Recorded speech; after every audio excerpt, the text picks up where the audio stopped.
Chase Thompson poured in 22 points to lead the charge for the Hoosiers. Winner of this game will get the winner of our game later tonight. Game number 4 of the quarterfinals, Stanford and Alabama.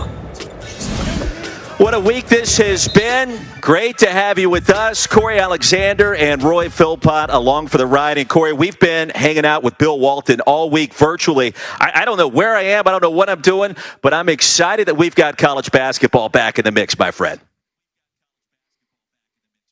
I can tell you where we are. I can tell you where we're at home. We're wearing Tommy Bahama shirts. We're talking about the Maui Invitational. We're fortunate to be able to talk basketball. We're living the dream and hanging out with Bill Walton virtually. That's just the icing on top. That's what we like to do this time of year. Let's look at the matchup, and we start first with Carolina. And North Carolina, not the kind of season they wanted a year ago, Corey. Only 14 wins, but they've got arguably the best front court in the country this year, and they're led by Garrison Brooks, a preseason player of the year in the ACC. But throughout that tough year last year, one thing that they did find was a basketball player in Garrison Brooks, the ACC's most improved player a year ago. And Brooks is the preseason ACC player of the year. So Garrison Brooks looking forward to having a big season in Carolina Blue. The Harrah's Cherokee Center in Asheville, and we are underway, ready to go. Tar Heels control the opening tip, ranked 14th in the country, off a victory against Charleston last week. And they'll work it inside out. Here's one of the talented freshmen, Caleb Love, off the mark, and the rebound controlled by Mbake John. And one of the things that you're going to see from UNLV, they're going to trap the post and make Armando Bacot, make Garrison Brooks throw the basketball out. They want to make sure that it's Caleb Love, RJ Davis that beats them, not the guys on the interior. We talked about the front line for North Carolina. Minnie Herald is the best front line in college basketball. They want to make sure it's the guards that beat them, not the big guys.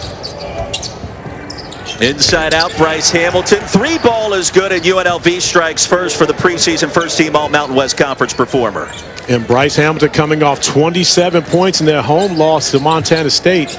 But Hamilton showed up big, scoring the basketball. You see the double team coming already. And Coach Otzelberger let us know that you're not going to beat them on the interior. It's going to have to be the guards that make shots. In and out for RJ Davis. Second board for Mbake John. As you take a look at the starting five for the running Rebels, led by second-year head coach T.J. Otzelberger. Did great things at South Dakota State. A couple of tourney runs, Corey, and he's hoping to build things the right way in the desert. Yeah. Otzelberger is a program builder. Roy, he built his own AAU program when he was 15 years old. Felt like they didn't have a place for him to play, so he went and started up his own AAU program, raised money for the vans and the travel. As we see a shot clock violation, North Carolina doing a great job defensively.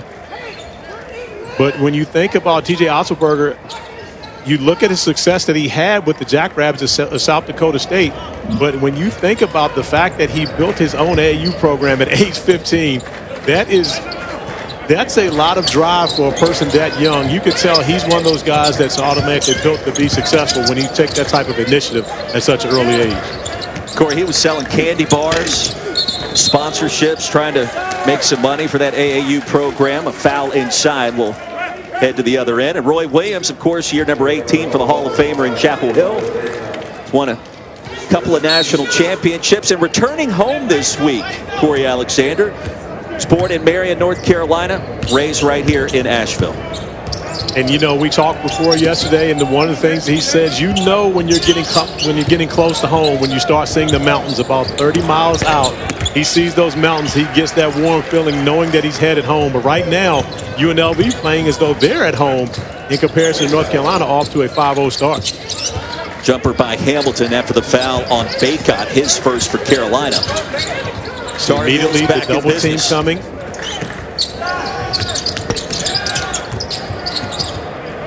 Right now, early in the game, just like in the game against early in the week for North Carolina, they struggled to shoot. They won that game shooting only 40%, less than 40% from the field. But right now, it's UNLV firing on all cylinders from outside, knocking down 2 threes already in this game, while North Carolina is 0 for 3 from beyond the arc. That was Caleb Grill inside. Brooks goes to work. Lid is on tight so far, and the board to Caleb Grill. 8-0 running Rebels.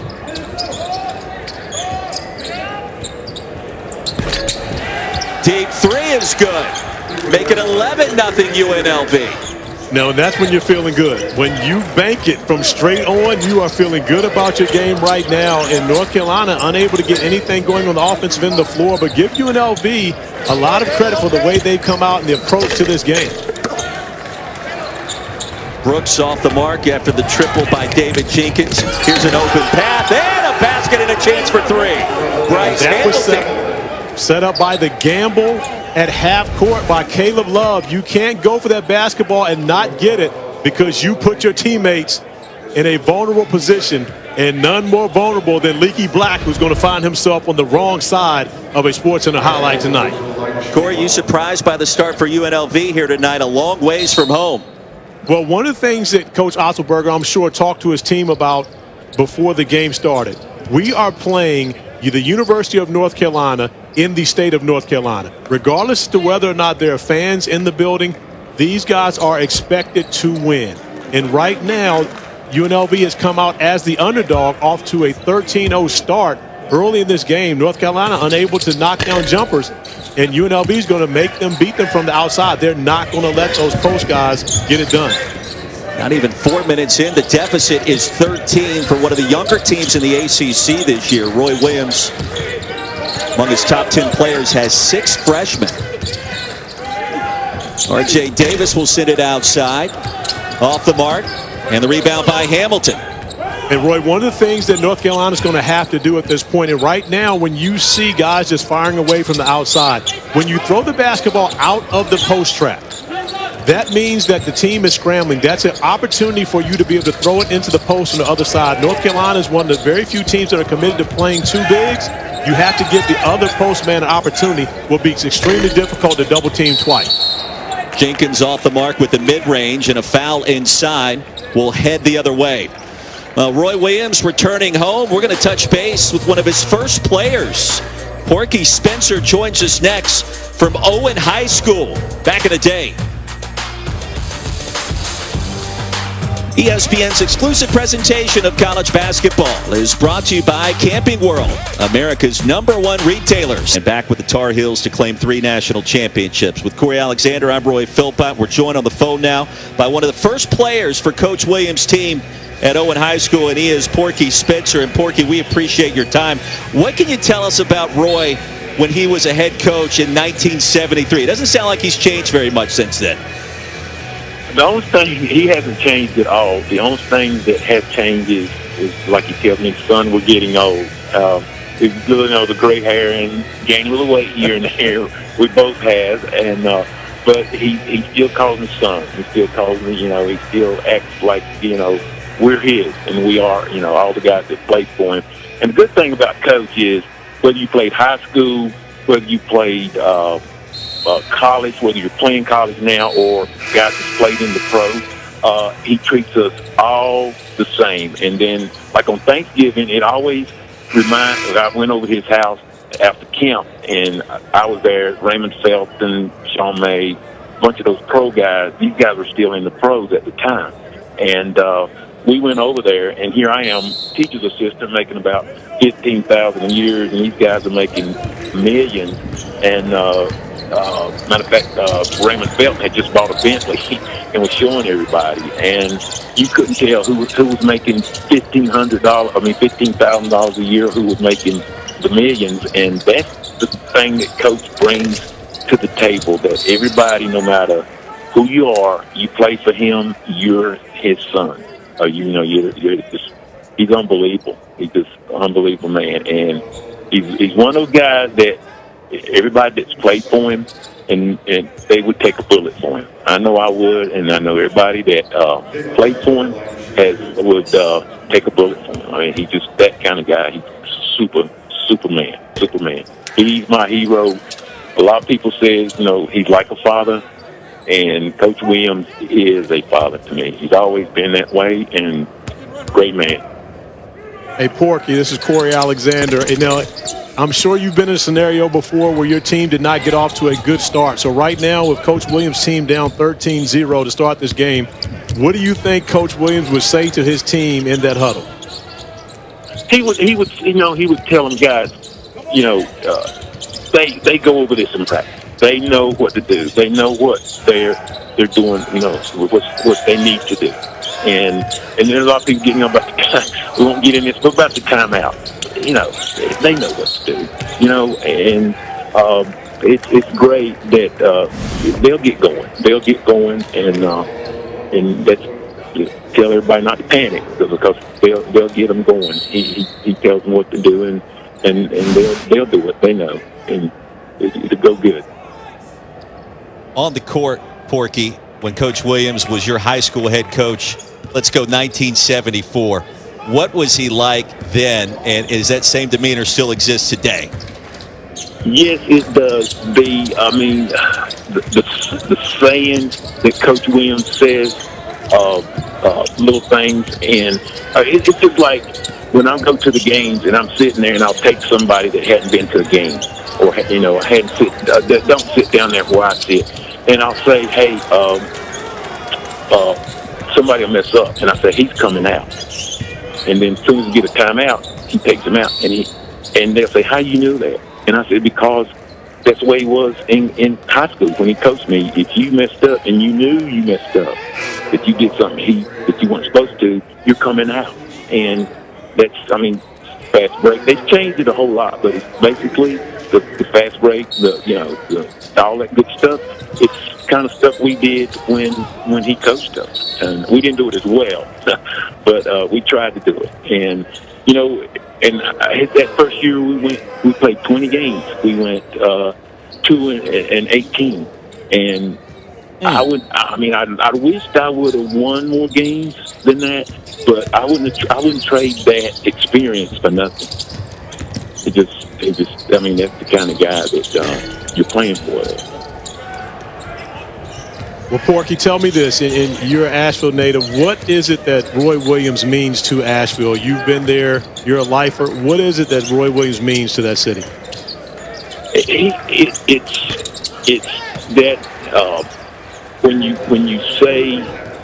he's on TV, everybody can say, "Hey, he's from Western North Carolina.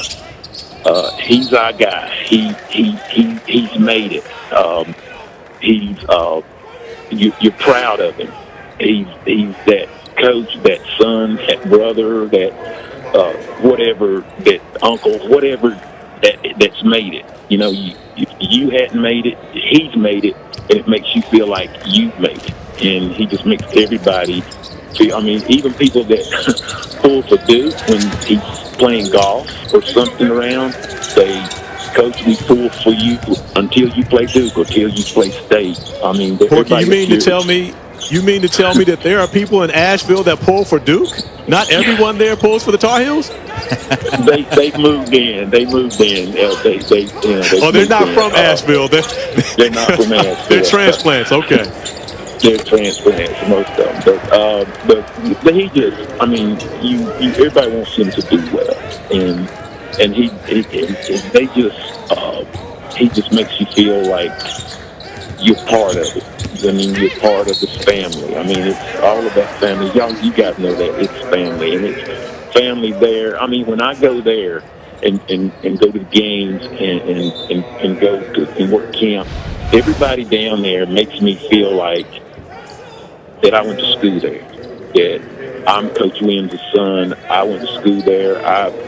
They act like they've known me for 100 years, and it makes you really feel good when you go down there. And it's unbelievable. And I could sit here and say stuff forever, and it still wouldn't give him the credit that he deserves. Just go on and on and on. He's a Hall of Famer and a three-time national champion. Porky Spencer, we appreciate your time, and we hope to see you back at the Dean Dome as soon as possible. Thank you. Appreciate it, guys. Owen High School, 1975. One of the best friends of one Roy Williams. 16-6 is our score, Corey, as North Carolina finally on the board. It was Andrew Platek with a shot from downtown, served as the lid lifter. They're still trailing by 10. Your thoughts on kind of where we are 8 minutes in? Well, North Carolina started out, their first game going 0 for 8 from the three-point line. And now what you're seeing is the post trap by UNLV, this much smaller team doing a very good job. That's the second turnover for Day'Ron Sharpe once he got trapped. And when you take out Armando Bacot and Garrison Brooks, guys that are veterans of dealing with that trap, and you put in the two freshmen, Sharpe and Kessler, they haven't seen this level of pressure on the interior before. And right now, UNLV using it to their advantage as well as shooting the three ball. Rebound claimed by Platek. Here come the Tar Heels. Andrew Platek, Defensive Player of the Game against Charleston last week. First time he's earned that award in Chapel Hill. And inside and a foul. That'll put Day'Ron Sharpe at the stripe. So Carolina going to try to work it inside with its outstanding front court. But there is work to do in Nashville for the Heels.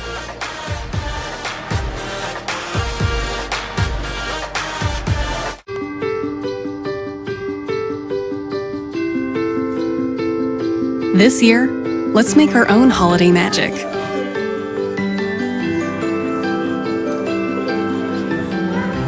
Let's celebrate home with more cheer, more light, and more memories. Because a gift for home brings joy to all.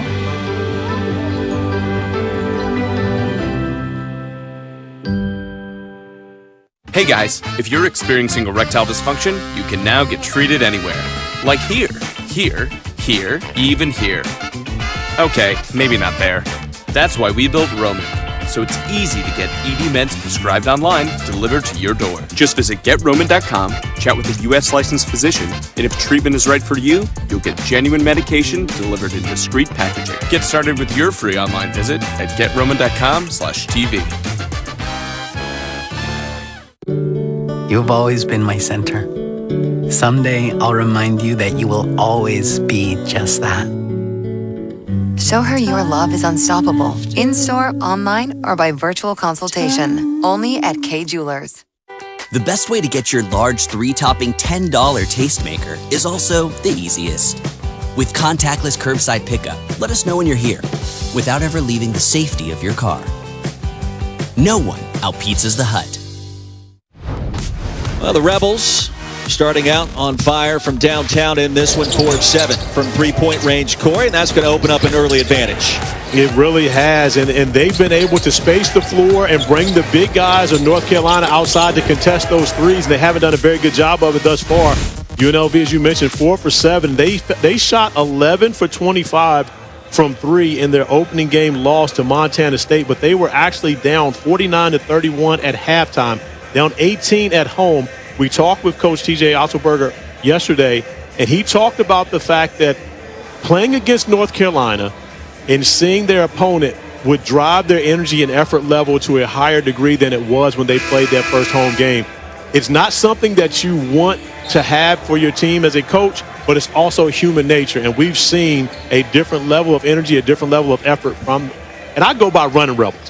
And again, you said the Rebels, they may just be the Rebels, but I know UNLV is the running Rebels from 1989-90, Greg Anthony, Larry Johnson. These are still the running Rebels. Did they take running off of their name? If I said Rebels, then let me just put my headset down for a minute because I apologize. I'm the same way. Grandmama, you can't call him Larry Johnson. It's Grandmama. Stacey Austin, the Plastic LJ. Man. Right. Yeah, okay. I was just making sure they were still the running Rebels. I got to look at the notes and see if that's on their media guide. I appreciate you checking me on that, right? They are still the running season, Rebels. They're the running Rebels, and they're right there.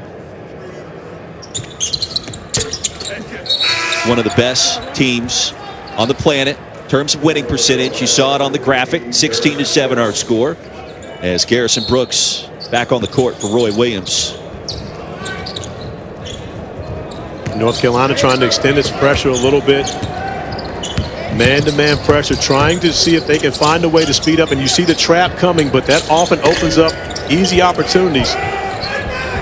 UNLV missing on that one, but when you are going to trap, especially in the half-court setting, a team that has been shooting threes very well could get more and more looks. And right now, that's a rush shot by Garrison Brooks. Knowing that the double team is coming, trying to get a shot on the glass before the other defender can get there. And North Carolina's going to have to be patient, accept some of those double teams, swing it out, and trust their guys to be able to make shots or repost on the opposite side. On the kick out, Jenkins lost the handle. Running Rebels back to work. Plenty of time on the shot clock. That was great hustle by Leaky Black, getting over, blocking that corner three. Devin Tillis from downtown, too strong on the rebound by Brooks. And a foul inside. Baycott was hammered. And don't forget, coming up tomorrow night on ESPN and the ESPN app, we'll have the 10th annual State Farm Champions Classic. Michigan State and Duke in a top 10 battle from Cameron Indoor. And later on, number 6 KU faces off with Kentucky.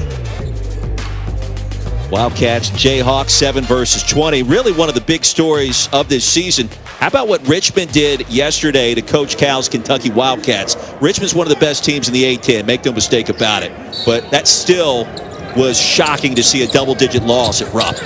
To be completely honest, for me, not shocking. I'm a resident of the city of Richmond, and Chris Mooney is a great basketball coach, not just good, but great. But more importantly, it's a veteran Richmond team versus a very, very young Kentucky team. Devin Askew, Terrence Clark, B.J. Boston. Those guys are playing in their second career game.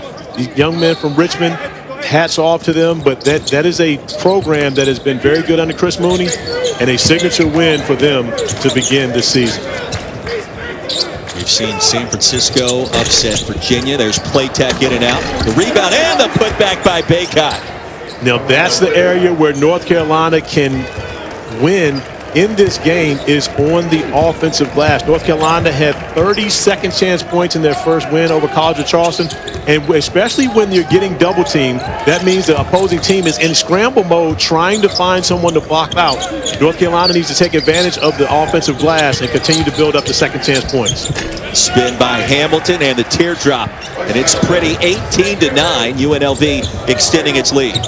And Hamilton has really excelled playing for TJ Otzelberger, all Mountain West performer last year, and off to a great start. We mentioned 27 points in their first game, and off to a great start here in this one as well. Tar Heels missed their first 8 shots tonight. They're 3 for 5 since. Starting to warm up. Here's Playtech from the corner. Count it. 18-12. But great ball movement there. 3 passes out of the trap and finding the open man Playtech in the corner, who's able to knock down the 3. The second three-pointer made for Playtech in this game, and just like that, it's a 6-point game. As the ball goes into the post, you see Armando Baycott getting position on the offensive glass and finishing, putting it back home. And North Carolina's bigger and stronger up front, but the extra pass from Caleb Love finding Playtech in the corner, 3-ball corner pocket, has made this a 6-point game. So 11 minutes in, Carolina scratching and clawing its way back against upstart UNLV. Running Rebels finished in a tie for second place last year in the Mountain West Conference.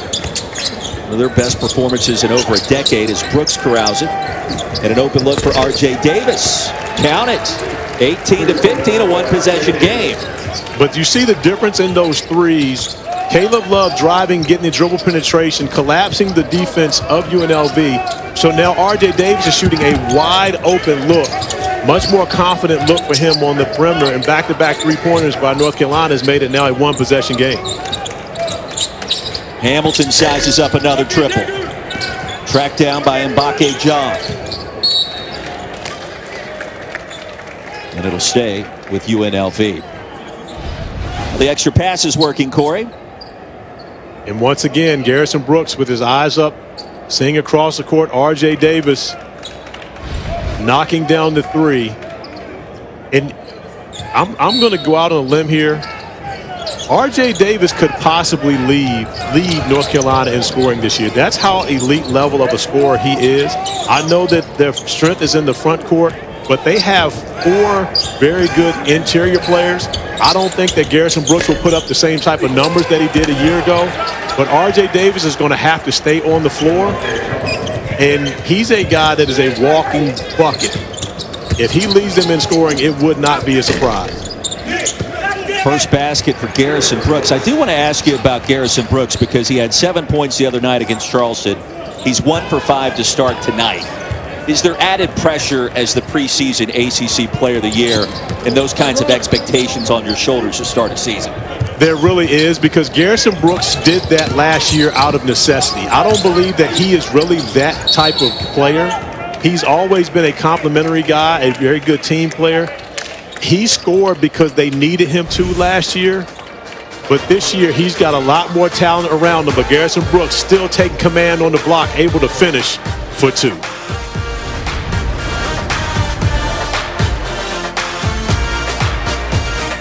The preseason player of the year in the ACC. So help on the way via recruiting. And now you've got this dynamic front court and Garrison Brooks. And then let's see, Corey Alexander, if Caleb Love and R.J. Davis can get things going in that Carolina backcourt. I believe that they will, and you also have to remember that these guys are playing in their second ever basketball game, and this UNLV team, you know, they don't have a tremendous amount of experience, but they do have experience at guard. Coleman, you know, up at the point guard position. So when you look at North Carolina and you bring in Day'Ron Sharp, who is an elite athlete on the interior but plays with a very high motor. Walker Kessler more skilled than he is strong. But you add that with Armando Bacot, who's now in his second year, and Garrison Brooks, you have a strong front court. TJ Otzelberger knows that coming into this game and says, we're going to make the guards prove it. And when you look at what North Carolina did in their first win over College of Charleston, they did not shoot the basketball well at all. So you're going to make those guys prove it. Now R.J. Davis, Playtech have knocked down a couple of threes. We'll see if that loosens up some of the pressure that they put on the bigs when they catch it in the post. Tar Heels back to work, trailing by 3. You see the field goal numbers starting to heat up as UNLV cools down. Playtech off the glass and a one-point affair. And Playtech has been the recipient of some very good ball movement. Once again, out of the trap, you're going to be playing 4-on-3 on the backside. There's no way the opponent can recover if you make quick decisions with the basketball, especially quick passes to find the open man. Tar Heels have made their last 5 field goals. The run is 19-7. Get right back in it. Hamilton looking for another spin and in traffic with the bounce. Nicely done. Yeah, great individual move by Hamilton, but the problem for UNLV is you're not going to beat North Carolina with one guy trying to score on 5 every time down, especially when you have to contend with this on the other end of the floor. Garrison Brooks running and getting great position underneath and then finishing through the contact through Jong. An opportunity for the and one.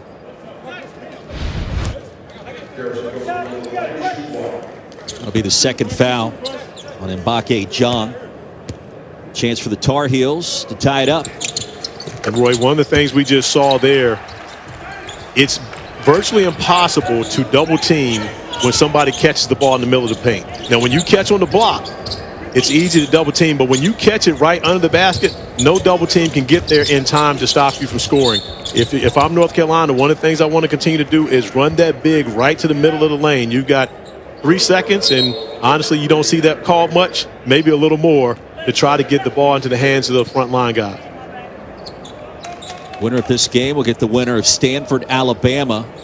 Our 4th quarterfinal game of the 37th annual Camping World Maui Invitational later tonight. Corey Alexander, Roy Philpott on the call. Enjoyed listening to JB and Bill Walton earlier today for the afternoon sessions. Open look off the skip passes off the mark. And here comes Carolina, and this is where they're dangerous. And that time the bounce pass out of bounds. Caleb Love expecting Playtech to run to the basket for a layup. Playtech probably indecisive as to whether he should run to the three-point line or to the rim. The indecision cost North Carolina on the break an opportunity to take a lead. Mentioned the 5 players ranked inside of the ESPN 100 in this North Carolina signing class. 6 of the top 10 on the roster. Freshmen, the first time that's happened in Roy Williams' career. And that time Love lost the handle. Here come the running Rebels. And Mbake Jong with the finish emphatically. And the difference between the 2 turnovers back-to-back for Caleb Love, the first one was a dead ball turnover, goes out of bounds. North Carolina gets the opportunity to set their defense. The second one, losing the basketball, giving an easy bucket to UNLV. Now coming up with another steal, an opportunity to add to the lead. And right now, you see the youth of North Carolina showing up at a crucial point of this game. They've clawed back to tie the basketball game, and just like that, back-to-back possessions, so 3 possessions in a row where they've turned the basketball over, not getting a shot. and allowing UNLV to build the lead back. Tar Heels already in the bonus as Devin Tillis steps to the stripe, the freshman from LA. Check that, Marvin Coleman, who was fouled. The former walk-on, was granted a scholarship before last season. He's one of the top leaders for TJ Otzelberger's bunch this year. Coach Otzelberger told us about Coleman. He has earned his right to play. He spoke about this young man with such high regard yesterday. We Zoomed with all the coaches at the Camping World Maui Invitational. It was our Sunday of Zoom yesterday, Roy. I refer to it as the Sunday of Bill. No, but there was a lot of Bill Walton in our Sunday of Zoom. And we enjoyed it. I learned a thing or two as Caleb Grill connects from the corner, and now UNLV extends its lead back to 5. The most time I've ever spent with Bill Walton, I've met him before, but the most time I've ever spent with him, and have always had respect for him, of course, as the legendary basketball player that he's been.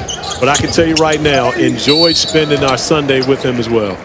Learned a lot of hoops in the process with all of those Zoom calls with the 8 different coaches here at the Camping World Maui Invitational. And we also learned that Jason Benetti's new name is Blue Ridge Ranger. Blue Ridge Ranger. I don't want you to nickname me something like that, so don't even think about it. No, that wouldn't happen. I appreciate it. You're way too smooth. Well, you're way too smooth for that, Roy. But I would like to know if I could call you Wah.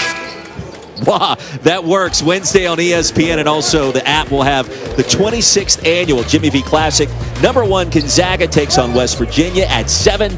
Then it's number 5 Illinois taking on second-ranked Baylor. Both games taking place at Bankers Life Fieldhouse in Indy. We've got a couple of top 11 matchups, including one in the top 5. On the putback off the mark the second time, it is good as we take a look at our preseason All-Americans. And Jared Butler for Baylor, certainly a name to keep an eye on in that game.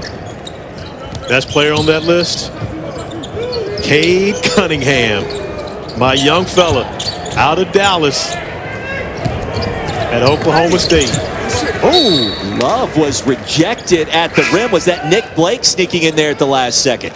Well, Nick Blake showing Caleb no love on the break right now. Give Blake a lot of credit getting back defensively. Caleb, you got to go dunk that. College basketball, no layups allowed. Statement rejection at the rack. Approaching 4 to play in our first half. UNLV bolted out to a double-digit lead. Tar Heels trying to bounce back, and just like that, we're tied at 27. And that's the first 3 for Leaky Black on the season. Went 0 for 2 in their opening game, and that was one of the areas where he had to put in a lot of work this summer, shooting the basketball, knowing he's going to get those opportunities. Good to see him knocking one down early. And UNLV turns it over, and with Leaky Black, Roy Williams just wants to see him healthy. ESPN's exclusive presentation of college basketball is brought to you by Lowe's, home for the holidays. You guys again. Now, Corey, you were telling me earlier you're going to shave the beard tomorrow, and Farnham was talking a little junk about that. What's up? Well, it actually wasn't Farnham. So I was challenged by the Hall of Famer Bill Walton to keep the beard. The plan was to shave the beard tomorrow. The last time I shaved was right before I called North Carolina at their ACC opening round game. I was going to shave tomorrow. Tomorrow is December 1st, so it wouldn't be No Shave November. But then Bill Walton challenged me to keep the beard. Now, being that it was Bill Walton, I've got to listen to that. If it was Sean Farnham, UCLA, somewhat legend, I probably would still cut it off. But being that it's Bill Walton, I may have to stick with the beard. But my man, Little Billy, showing the beard right here, and I pulled up photos of him before we had our Sunday of Zoom yesterday, and I wanted to be able to show him a picture of him with the beard in case he wasn't in support of my beard, but he's been all in. He's been the beard's #1 promoter. Love the beard. Love the clean shave. Bill Walton. We'll take him any way we can get him. Meanwhile, Carolina has its first lead of the night, 29-27. I love the beard. I saw you on one of our ESPN Zoom calls a month ago, and I just looked at it. It was glorious. It was beautiful. It was, let's keep it for like another year and see what happens. It just makes you, I don't know, even smarter than you already are, Corey. I can tell you right now, Remember, you're going to be WA for the remainder of this game.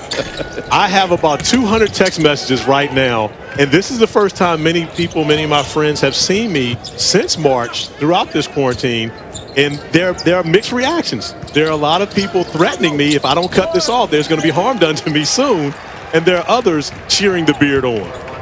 I'm cheering it on. Baycott pours in another layup. It's a 9-0 run for Carolina, 31-27. And one of the things you just saw there, was the fact that UNLV could not get their double team there in time because of the post catch so deep in the paint, as Danny Manning was talking about earlier. And so when you think about that, getting that basketball close to the rim as you possibly can before, it doesn't give UNLV an opportunity to get down there and bring their second defender. Caleb Love attacking, draws the contact. Carolina in the double bonus. Free throws coming for number 2. He's ranked as the number 18 player in the ESPN 100 and was talking to the director of recruiting for ESPN College Basketball, Paul Biancardi. He told us, Roy Williams in this recruiting haul, perhaps his top class since he's been in Chapel Hill. The numbers certainly suggest that, but, I don't want to go back to some of the stars of yesteryear winning national championships and dispute what was going on back then. But I'm curious to see what Love does this season, what R.J. Davis can do. And Corey, think about what Roy Williams said this week to both of those guys, 2 freshmen in his backcourt. If you want more minutes, play more positions. So these guys are going to kind of be interchangeable between the 1 and the 2. Yeah, they definitely will be able to do that. Both can handle the basketball very well. Both can score. But I've got to go back to, I can't say that this would be the best class when you consider the fact that Kendall Marshall, Harrison Barnes, and Reggie Bullock were all in the same class. Wow. It's hard to determine that this class is better than that. But, again, it will remain to be seen. But that was a pretty strong class that Roy was able to bring in. And let's not even mention, Ty Lawson, Wayne Ellington. I mean, the classes that won national championships. So hard to say that right now, but I do love this class for Roy Williams. And I believe that it's, he has a number of guys outside of Day'Ron Sharpe. I don't think that any of these Carolina freshmen will be one-and-done guys, and Sharpe, with his size and athleticism, could possibly be one of those guys that NBA franchises just love. But I think Caleb Love, R.J. Davis, Walker Kessler should be around for a couple of years. And if that's the case, now that class can really start to pay dividends for the Carolina Blue. Love picks up his first personal. If they're here for 3 or 4 years, that could translate obviously into a lot of wins, but maybe something more, and maybe Roy Williams adds to that 3 national championship tally he's already recorded. Well, and that's been the success of Roy Williams. When you think back of 2017, he won the national championship that year with seniors.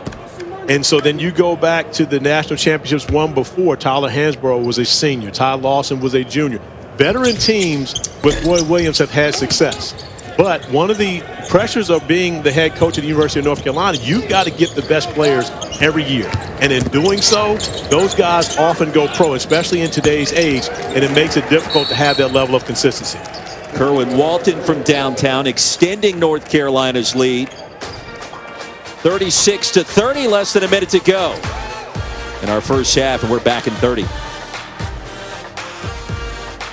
I'll be home for Christmas. You can count on me. I'll be home for Christmas, if only in my dreams.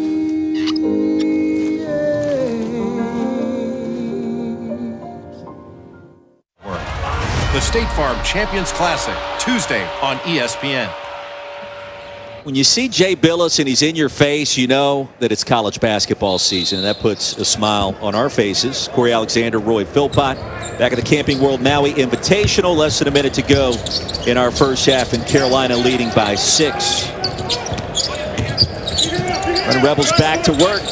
Hamilton in traffic, and he lost the handle. Brooks comes away with it. A 5-second differential between the game and shot clock. Carolina at 1-0. UNLV lost its opener to Montana State back in Vegas last week. As Baycott stepped out of bounds, and UNLV will have a chance, Corey, for the final shot of the half. And right now, if you're UNLV, you want to make sure you don't give Carolina the opportunity to get the basketball back. North Carolina feeling good about themselves now offensively. You want to take the last shot, try to make this a 4 or even a 3-point game going into the half, but don't mishandle the clock and take a shot too early, allowing the Tar Heels to get out in transition. Here's Nick Blake in traffic, lost the handle, and a whistle. A foul will be called, I believe, against the running Rebels. And that's what you don't want if you're TJ Otzelberger. Not only do you not get a shot, but you give North Carolina an opportunity to be able to put more points on the board heading into halftime. After playing a great first 15 minutes for UNLV, they really struggled to finish this half and allowed North Carolina to take control of this game and build some momentum going into the halftime locker room.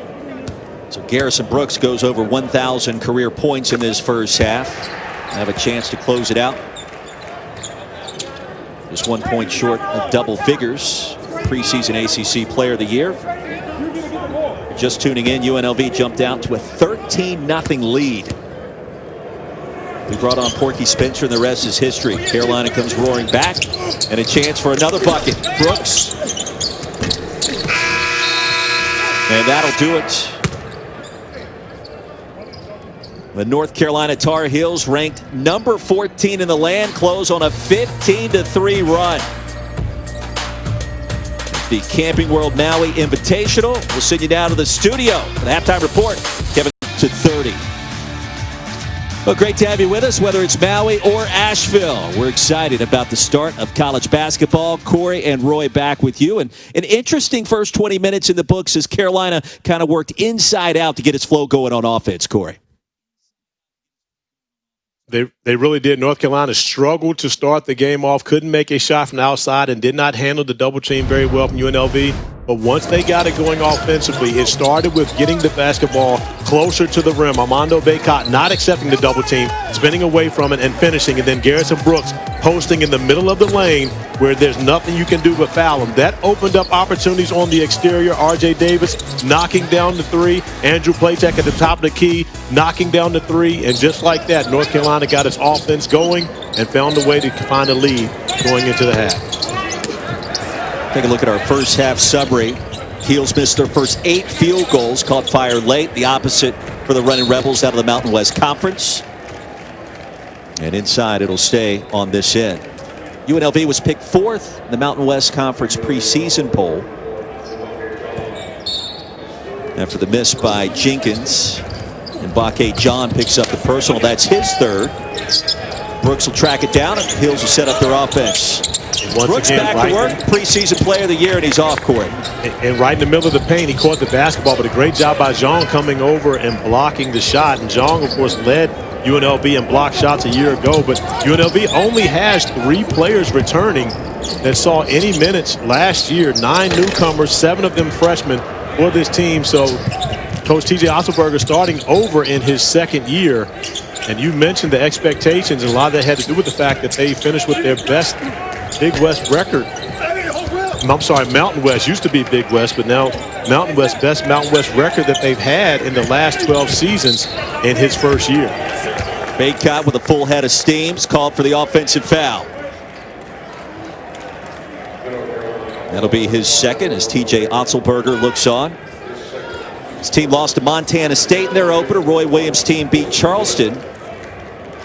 Corey, the big thing is it's still early. These 2 teams with just 1 game under their belt. You get on the North Carolina message boards and people start to freak out because, well, can we shoot it in the backcourt?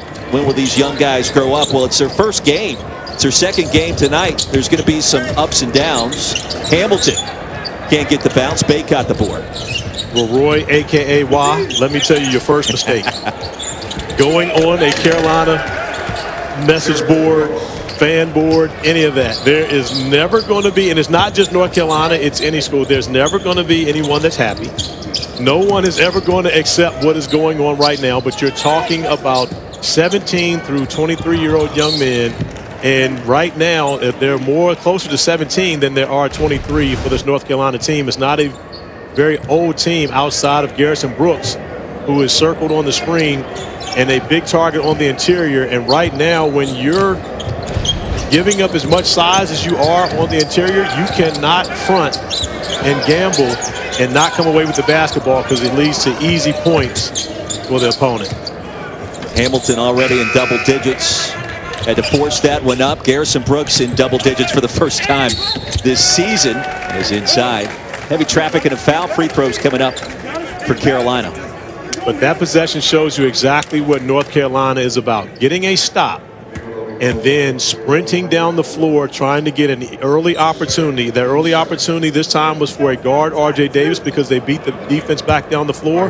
But even when North Carolina's guards don't beat the defense down the floor, usually their bigs do. North Carolina always has bigs that can run, and they try to seal right in the middle of that lane and force you to get them out of the paint. Winner of this one gets the winner, Stanford, Alabama, in our nightcap. You haven't seen the Crimson Tide play hoops. They get up and down, they shoot a lot of threes, and it's a lot of fun against a very physical team from the Pac-12 and the Stanford Cardinal. A couple of free throws for Davis. He's now in double figures, and Carolina, Corey, has its largest lead. An exciting matchup coming up for us next. You get an opportunity to see Zaire Williams. Stanford hasn't played a game yet, so it will actually be their opener. And Zaire Williams' college debut, and I'll tell you right now, having to go up against Alabama in your debut, not an easy task, but Zaire, special talent. I'm sure he's looking forward to it. Highest ranked signee in Stanford history. And an offensive foul on the attempted screen. They got Brooks that time. So back to the running Rebels, and you mentioned Zaire Williams. A different kind of guy. He's a budding venture capitalist. He claims to be the best jet skier in college basketball, and he's silky smooth around the rim. Stanford on the verge to bringing in 5-star prospects for the first program history. As a foul inside will go against Baycott, his second of this half. Well, remember, Jared Hass was an assistant coach for Roy Williams at Kansas. He was an assistant coach for Roy Williams at University of North Carolina, so he's used to seeing talent. And now he's able to bring that level of talent to Palo Alto. And Zaire Williams, who is special. And Zaire Williams, no stranger to the big stage, playing at Sierra Canyon last year with one Bronny James. Played 8 nationally televised games and often had some pretty popular fans in the stands. So, you know, he's not going to be shocked by the big stage at all. I think that matters, because when you play for Sierra Canyon, you mentioned the 8 nationally broadcast games, but it's just everything that comes along with it. And I think he's been quite comfortable making the adjustment, even in 2020, with everything we're dealing with COVID. As Garrison Brooks in the turnaround, he's got 12. And you see one of the adjustments that North Carolina's bigs have made is the double team. They're turning away from the double team and shooting the basketball.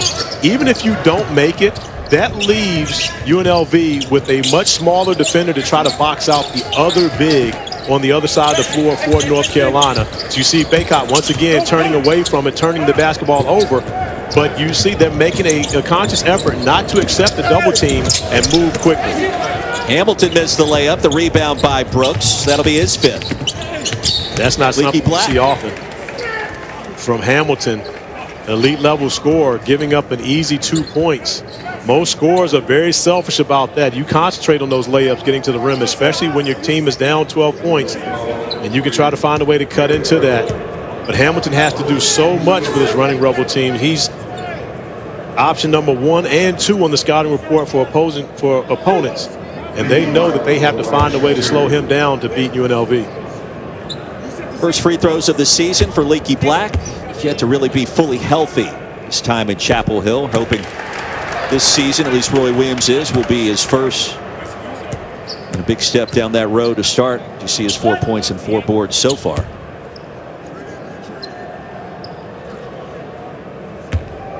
It's been an adjustment for everybody, but go ahead. Yeah, Corey. You may remember we asked Roy Williams about Leaky Black yesterday, and he told us that he showed him video on someone that he wanted him to play like.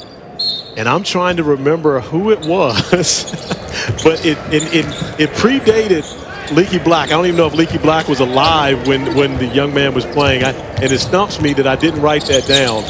But I kind of found it, refreshing that Roy Williams went that far back to talk about one of the former North Carolina players that he felt like Leaky Black could be similar to in helping this team win this year. And it starts on the defensive end of the floor.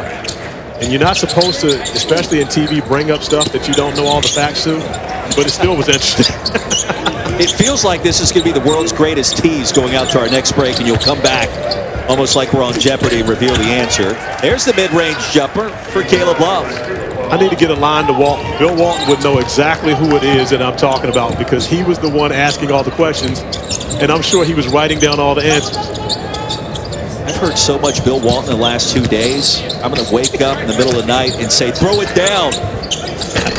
Just because that's what Bill Walton says and does. Carolina in transition, so dangerous. There's Davis. 50-31. Nice kick ahead by Caleb Love, and right now North Carolina not getting back defensively, but fortunate enough to be able to come up with the stop.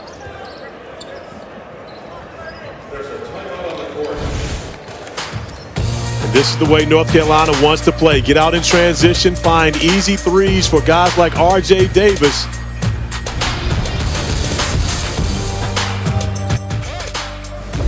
Tar Heels in the midst of a 13-1 run, thanks in part to R.J. Davis from downtown. Davis now in double figures with 13, as Carolina has connected on 6 shots from downtown. And Camping World is participating in the Plating Change Initiative with a Plating Change 3 for 3. For every 3-point field goal made, Camping World will donate $3,000, Corey, to provide free meals for those in need. The money will be distributed to organizations in Maui, focus on feeding the hungry, and to restaurants in each school's local community. Now, I'm no mathematician. Carolina's got 6 threes. UNLV has 5. That's 11. That's already 33 grand in the bucket for a great cause. Great cause, and I'm appreciative of Camping World for doing such, but I've got a bone to pick with Camping World. I'm watching games earlier today. I see Bill Walton with Camping World tents in his backyard. Why didn't I get a tent? I mean, I understand I'm not a Hall of Famer. I understand I'm not one of the greatest college basketball players of all time, but I would appreciate a tent too.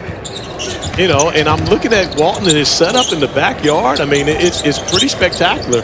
And Camping World had a whole lot to do with that, and I'm a little bit envious of that. Play tech off the mark. Brooks tried to chase it down. Back to the running Rebels after Caleb Grill's three-pointer moments ago. I wouldn't mind a tent. The Camping World gears. Nice. This is our bid. We're putting in a bid right now. Camping World, we need tents, and I have a home in Virginia and a home in North Carolina, so I need 2. No pressure there, Camping World. Well, that's only because they didn't send me one at first. Means I've got to ask for it. Now I'm going to ask for 2.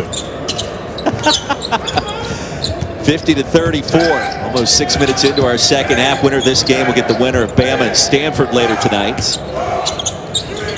Here's Grill with the shot clock winding down in and out. The offensive glass and the rejection. And Caleb Love snuck in there at the last moment to block Devin Tillis out of bounds. North Carolina firmly in control of this game right now. UNLV did a great job early knocking down threes and finding a way to score, and more importantly to stop North Carolina. But just like that, now UNLV 6 for 23 from beyond the arc. And when you're a smaller team and you have to live with the three-point shot, that type of percentage is not going to give you much success. Shot clock under 5. Here's a turnover. Tar Heels in transition. It'll pop out to Playtech. Puts it in. Playtech now with 10. And Andrew Playtech has had a big game for North Carolina. He knocked down their first shot of the game, knocking down 3 from the top of the key after going 2 for 9 in their win over College of Charleston. I'm wondering if Roy Williams had the thoughts of, here we go again, when they shot the basketball so poorly. But as we mentioned, Playtech was the player that knocked the lid off the basket for North Carolina after they were down 13-0. And since then, they have been on a tear offensively, back to the same Tar Heels that we've been used to seeing under Roy Williams for the last 18 seasons. Well, let's say 17 seasons. Last year was a little different for the Tar Heels. No doubt. No doubt. Last foul win against Jenkins, his second. This is North Carolina's 8th appearance in the Maui Invitational. It's won it 3 times. And curiously enough, every time Carolina has won the Maui, it's gone on to win the national championship. 05, 09, 2017, another block by Caleb Love. So if you're a fan of the Tar Heels, you're rooting for a Maui Invitational title this year, because that tells us that bigger and better things are ahead. And Roy Williams actually won a Maui Invitational title as the head coach of Kansas as well. So Maui has been successful for Roy Williams, maybe even more so than Asheville. I'm just wondering, one thing that we haven't seen is what was Roy's record at Owen High School? We know what he's done in college, but what kind of high school coach was he? Hey, Porky kind of let the cat out of the bag there for a second. I think he won 2 games in his first season there, but he was just getting cranked up. He was just getting cranked up in 1973. Come on now. So last year was Roy's first ever losing season as a college coach. However, at Owen High School, he may have experienced that a couple of times. I'll let you ask the post-game questions after that remark. Kessler puts it in and has a chance for 3, and Roy Williams, fortunate he's not listening to Corey Alexander right now, the Hall of Famer. Well, like Porky, I actually played for Roy Williams. I showed him yesterday on Zoom with the jersey from the USA Basketball and the gold medal that's hanging in my home office / studio. And he immediately said Rosario, Argentina. And Roy and I got to spend 3 weeks together, training camp in Lawrence, Kansas, as well as 2 weeks in Argentina, and got to know him very well. The stuff that Porky talked about, him being a family-first person, is 100% true. I had the opportunity to see that firsthand from Roy Williams. And no surprise the success he's had creating the Carolina basketball family and taking it over from Dean Smith. Hamilton's got 13. The lead is 19. Approaching our second media timeout. This is tapped out. It'll stay on this end. Now Roy Williams returning to Asheville. Head coach of the Stanford Cardinal, Jared Hass, in our next game, considers Roy, of course, a mentor. He's provided so many opportunities for him as an assistant coach before took over UAB and now the Stanford Cardinal.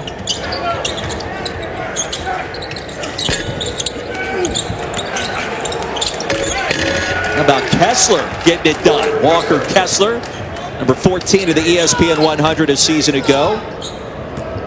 He's got 5. We got a shot of our guy Dave Odom under the basket, the tournament chairman. Yeah. For the Maui Invitational. And interesting hearing Roy Williams talk about when he talked to Dave Odom and he gave him the different opportunities with different places where they were thinking about putting the tournament. He said the last one was Asheville. And Roy simply said, Asheville, North Carolina?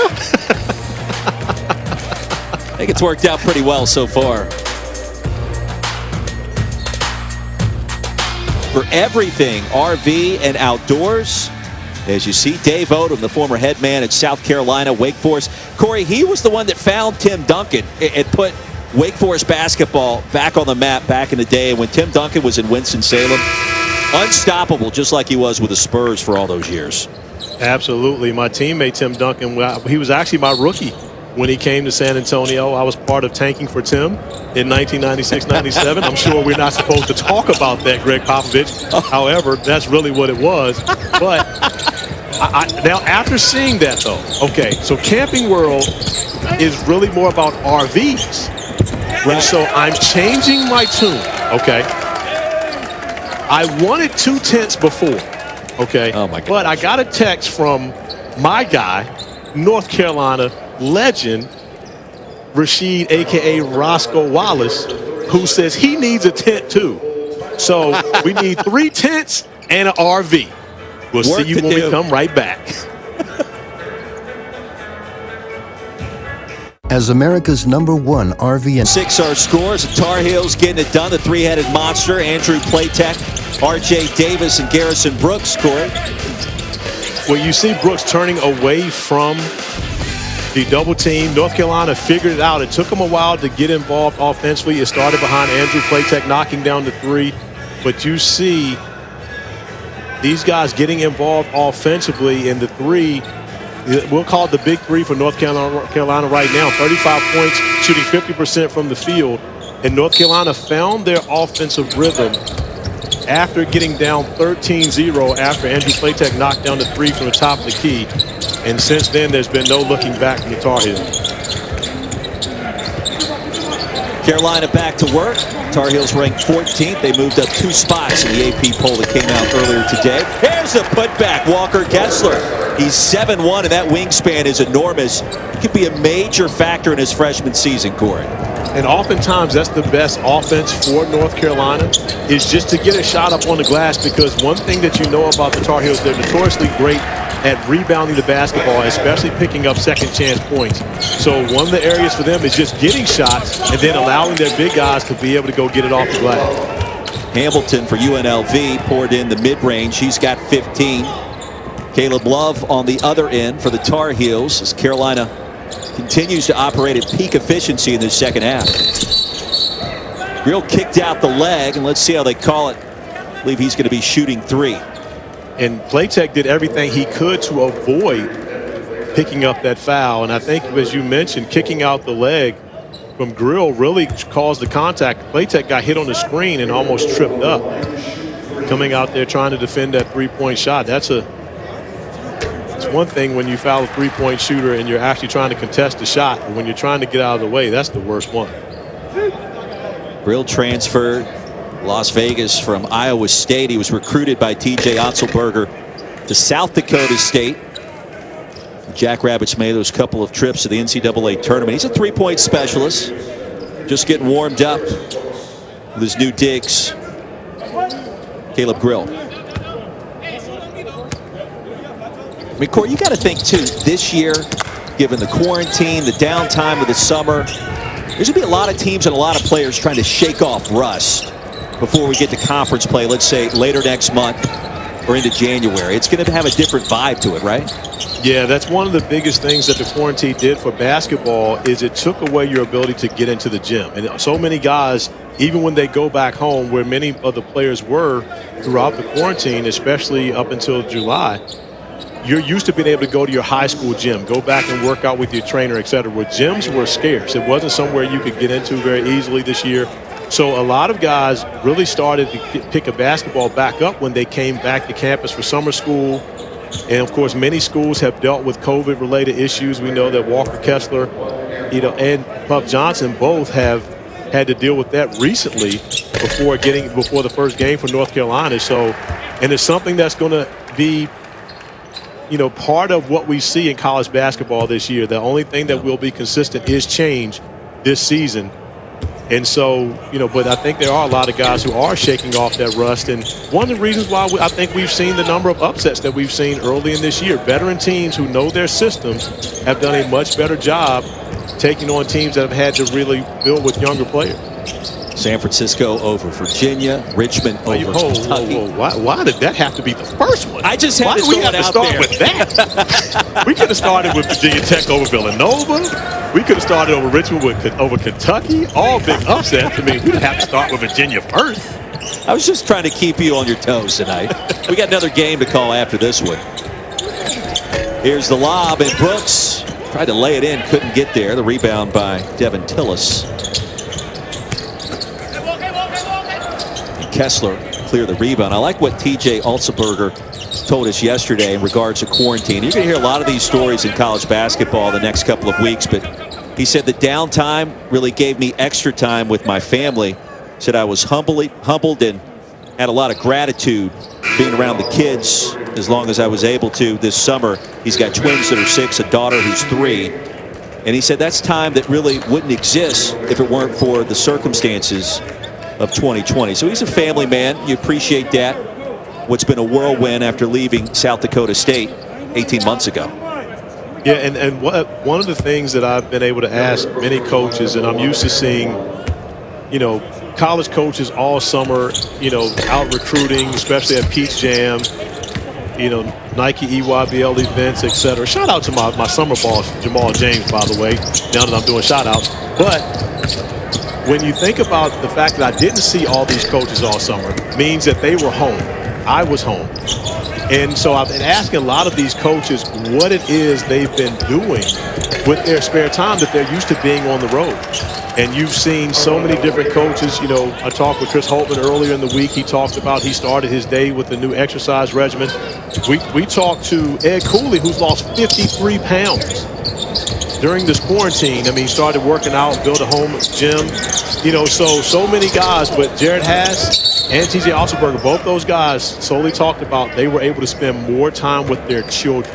And that's something that was interesting to see. And again, it's not a luxury that many of these coaches have the opportunity to, you know, have.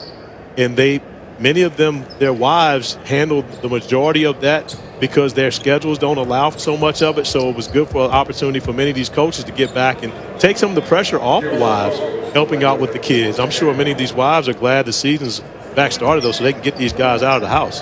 That's right. I was wondering where you're going with that. But I've heard that message from a lot of coaches around the country, not only in basketball, but football. And by the way, Devin Tillis just fouled out for UNLV, picking up his 5th personal.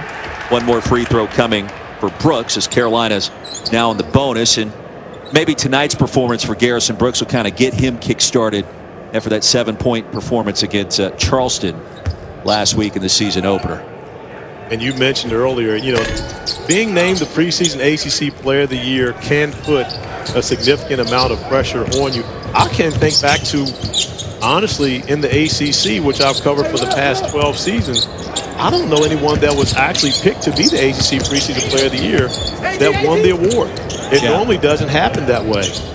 And so, you know, I'm sure there was added pressure to Garrison Brooks, but one thing that Garrison Brooks has an opportunity to do this year that he didn't last year was win.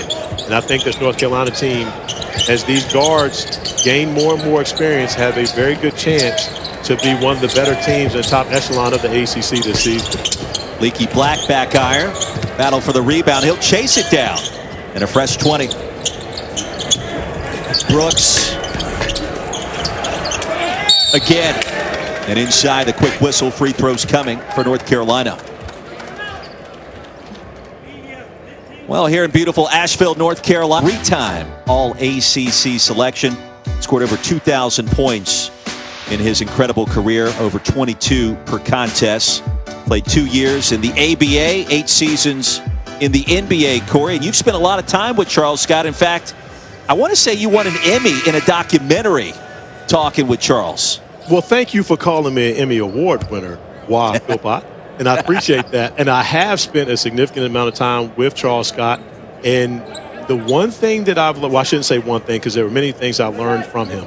But the most important thing that he taught me about was how Dean Smith was a leader in the civil rights movement. When Charles Scott came on his official visit to the University of North Carolina, Dean Smith took him to church. And it was Dean Smith's pastor who encouraged that. And so I, you know, always had a tremendous amount of respect for Dean Smith and Charles Scott, of course, but my level of respect for both of them just grew after spending time with him and learning his story and talking to him about the things that he encountered at the University of North Carolina. And, you know, a great man, great basketball player. You know, go back to the Virginia Squires, he and Dr. J on the same team. But, you know, Charles Scott is a great conversation. And one thing about Charles Scott, similar to me, he doesn't mind talking about himself. And I can really appreciate that. Yes, indeed. Tar Heels dominating tonight. You mentioned the Virginia Squires. I think about Scope Arena back in the day, early 1970s, Dr. J. The Norfolk Scope, baby. Hey, they still get it done in the Scope. Yes, they still get it done in the Scope. The 757, of course, so many players coming out of that area. Many North Carolina stars coming from out of that area. J.R. Reed, James Michael McAdoo, to name a couple. Ronald Curry, who set University of Virginia football back a couple of decades by committing to Virginia and then actually going to North Carolina. So, you know, his name. No bitterness involved there. No, because we destroyed them every time he came up there to play football. But he did play 2 sports, played basketball as well as North Carolina. So they won a number of those contests. Baycott with 8 points, go along with 4 rebounds, 68-39. UNLV with only 3 made field goals in 13 minutes in our second half. Winner of this game will get the winner of Stanford and Alabama. That game will tip off about half an hour as soon as we're done here. And you see the running Rebels coming to a screeching halt after that early 13-0 lead. All right, so take me back to this, because we left this story about 2 segments ago. You just briefly mentioned tanking for Tim, your time with the Spurs in 1995, but you didn't finish the story. And I need closure on that, because I remember the mid-1990s vividly. Well, it was actually 96-97 season, my second season in San Antonio. David Robinson got hurt early in the year. Greg Popovich fired Bob Hill, who was our coach, who won 60 games the year prior. And at that point, as you see, I got Hubert Davis, who was with the Knicks at the time. And, you know, so one of the things that I distinctly remember is, and I bring this up because, of course, you know, my guy just texted me. He wants an RV too. My man Monty Williams, who should have been NBA Coach of the Year, but, you know, that's neither here nor there. Monty Williams and I, in one game, we played the Boston Celtics, who were also tanking for Tim. It wasn't just us, but only one of us could get him. And Monty scored 30 points in my first ever start. I had 22 points, 11 assists, and 8 rebounds. First time I ever started a game in the NBA, right? I'm as happy as I could be. Monty scores 30, career high for him. He's happy. But I can tell you one person who was not happy, and that would be one Greg Popovich. Was not happy about the fact that we beat Boston and Rick Pitino, who both of us ended up with 21 wins that year. And needless to say, it worked out for us, the Spurs at the time, because we drafted number 21, who took the Spurs to the playoffs 21 straight years. And 5 world championships in the process with the Twin Towers back in the day. David Robinson, Tim Duncan, and that's a great trip down memory lane. Tar Heels, midst of a 7-0 run. Go ahead. Well, I mentioned the USA team that I played on earlier for Roy Williams, and Monty Williams also was actually a member of that gold medal winning team. Yeah. And, you know, and the thing is, it's so interesting to see how small this basketball world is when you really look at it. You know, we talk Caleb Love as he misses the 3. We talk about Caleb Love, who played high school basketball for Justin Tatum. And, you know, Justin Tatum, the father of Jason Tatum. And speaking of that, I texted Justin earlier today, and he hasn't texted me back. I hope he's watching right now. But I think he changed his number. But if he did change his number, Roy, I kind of know why. You got any idea why that might be? You tell me. It's because the Boston Celtics backed a Brinks truck up to the back of his son's house and said, right. Take whatever you want. Jason Tatum, 5 years, $196 million.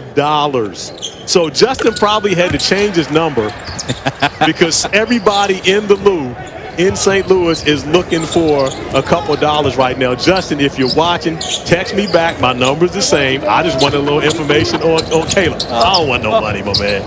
Oh, my gosh. Boy, I've heard it all. The shout-out, the call-out on national television. As the Tar Heels are blowing out running Rebels of UNLV. The last matchup between these two, go back 2 times, in fact, in 2011. Number 1 North Carolina fell to North Carolina, or excuse me, to UNLV. That was the only win for the Rebels in this series. That was back in 2011. And North Carolina was ranked number 1 in the country at that time, as Baycott makes a nice move to the basket. I haven't talked about my boy all day today, Armando Baycott. Richmond, Virginia, who has really gotten himself into great physical shape.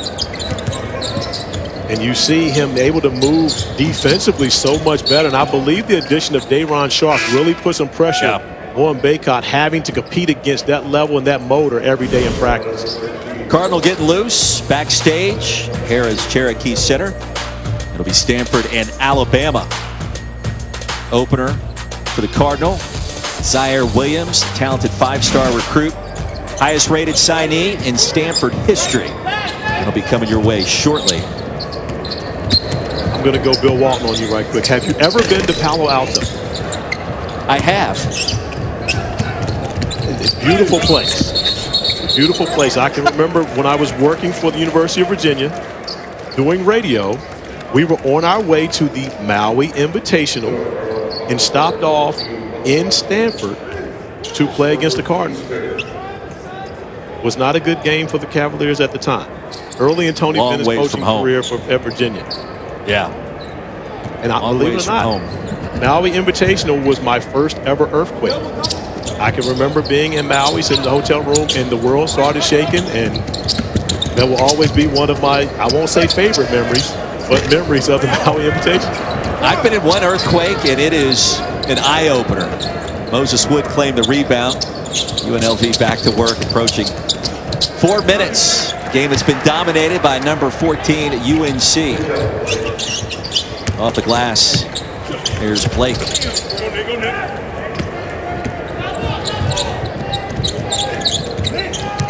Tar Heels will improve to 2-0. They'll face the winner of that Stanford-Bama game we've been talking about.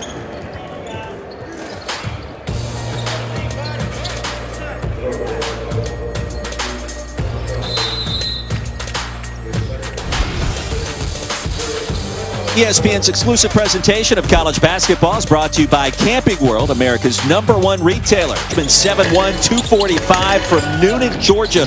Walker Kessler with a putback.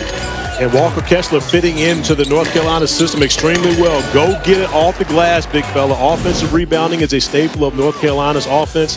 Walker Kessler getting involved in this one. Number 14 in the ESPN 100 a year ago. His late uncle Alec led Georgia to an SEC title in the early 1990s. That's 7-1 in the wingspan. You see him towering over Roy Williams there. He's going to be an interesting prospect as his development continues this year. And he's already got some good thickness to him for a guy that tall, Corey. Roy, it's not that difficult to tower over your namesake.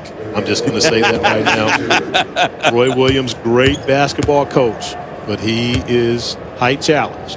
So, again, you could have said towering over someone else, and it may have been a little more significant on that one. But Walker Kessler has a chance to be special, and he fits in, to what North Carolina does very well, because he's a very skilled passer as well. Not just a guy that can score around the block, has nice touch around the rim. And, one of the staples of North Carolina's offense is that high-low passing, and I think he will be very good at that, especially with guys like Baycott and Day'Ron Sharp on the block.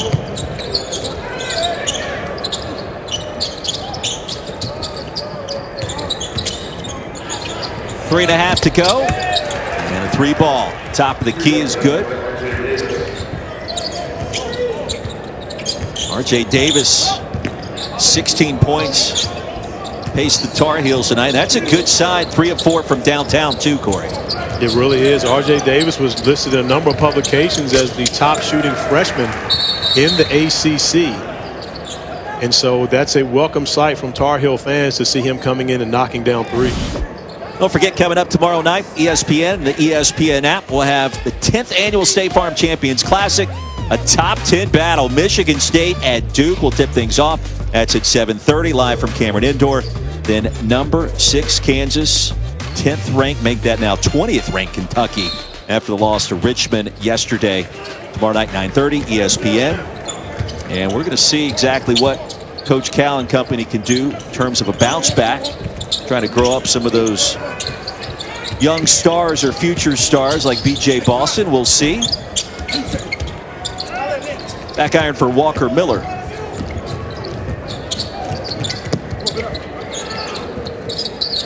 And a deep 3. Katia claims a rebound. Played a minute. The loss to Montana State. A couple of minutes tonight. Don't forget, tomorrow night, 7 Eastern, 4 Pacific. We've got the exclusive reveal, the college football playoff top 25 rankings. Reese Davis and company break them down from top to bottom, as well as a live interview with committee chairman Gary Barta. You mentioned tanking for Tim. How about tanking for Trevor? I wish my Dallas Cowboys would do that. I suggested that. Wow. I suggested that when Dak Prescott got hurt. It was time for us to start tanking for Trevor. My group chat, I can't even talk about football anymore. My football season's been over for weeks now. I mean, it's been a miserable year for football. Okay, call it months. I was trying to be generous, Roy. Thank you. Thank you for all your help. KJ Smith with a free throw, the son of Kenny Smith. You remember Kenny Smith back in the day in the Dean Dome, getting it done, mid-1980s? And Kenny Smith is my guy. He makes our guys run the hill out in L.A. during the Nike Basketball Academy. My guys Jamal James, Dane Irvin, Junior Burr, all those guys get out there. Angelo Hernandez, they're running the hill. I don't run the hill anymore. Well, I'm sorry. I shouldn't say anymore. I don't run the hill. I've never ran it. Yeah, this hill is spectacular. It all started with Kenny Smith taking guys out there, showing them the hill. This is where he supposedly used to train. I don't believe it, but he says he did. But see Kenny all the time. Kenny shows up at a number of Carolina games watching KJ. Talk to KJ about Kenny a lot, and very proud to have him as a father and vice versa. Kenny very proud of his son. My favorite Kenny Smith memory, he won those championships with the Houston Rockets. The comeback win against Orlando in Game 1, 95. But more than that, Corey, the slam dunk competition back in the day, one of the best dunks I've ever seen. Kenny Smith back to the basket at the free throw line. Bounced it looking the other way between his legs off the backboard. Turns around, catches it, jams it in. I thought he should have won it that year. I thought he should have won the dunk contest. He didn't. But I thought that was really creative to be able to pull that off. Hate to bust your bubble, Roy, but that's easy. That dunk was not very difficult to do. Really? Yes. That shows you what I know. Simple dunk. The only difficult part of that dunk was the pass. That was the only difficult part of the dunk. The rest of it was easy. Go dunk it backwards. It's a simple dunk. It's almost like catching a lob. The difficult part was the pass. Looked great, but not that difficult to do. It blew my mind, and since then, dunks have been sensational. So I get where you're coming from, but when I saw Kenny Smith do it, he's not that tall. I thought it was pretty impressive. Kenny's 6'3". He's got decent height. He's 6'3". But the Jeff I'm trying to give him some love. Yeah, you did. I took it all away. Took all Kenny's love away. I'm not giving him that. Hey, by the way, my man Justin Tatum just texted me. So we're good. You're in. J-Tac, good looking out. Oh, man. Let's take a look at our player of the game, presented by Tommy Bahama. R.J. Davis, 16 points, 3 of 4 from deep. And he has done a great job in that Carolina backcourt position. There's a 3 from the corner. Yeah, RJ's had a very good game, and after Playtech made that 3, we saw RJ Davis get to the basket, score, get to the free throw line. It was a 3-point play, and from there, I believe his confidence grew. And I said earlier, I would not be shocked if RJ Davis was the leading scorer for North Carolina this year. His ability to shoot the 3, as well as attack the basket, get fouled, and get to the rim and score. He is a special performer. I can remember having him at the CP3 Elite Camp, and guys did not want to play him one-on-one. A number of guys kind of went back to the line when it was RJ's turn to have the ball on offense. Guys didn't necessarily want to step up there and guard him. He's that special, especially with the ball in his hands. Creighton Lebo checking in as well. The son, Jeff Lebo, who played at Greenfield School, the same as Kobe White. And Roy Williams empties his bench, gets some walk-ons, some much-needed PT early in the season. Walker Miller Jeff Lebo at the stripe. Now this could be, Jeff Lebo could have been the best ever shooter at North Carolina.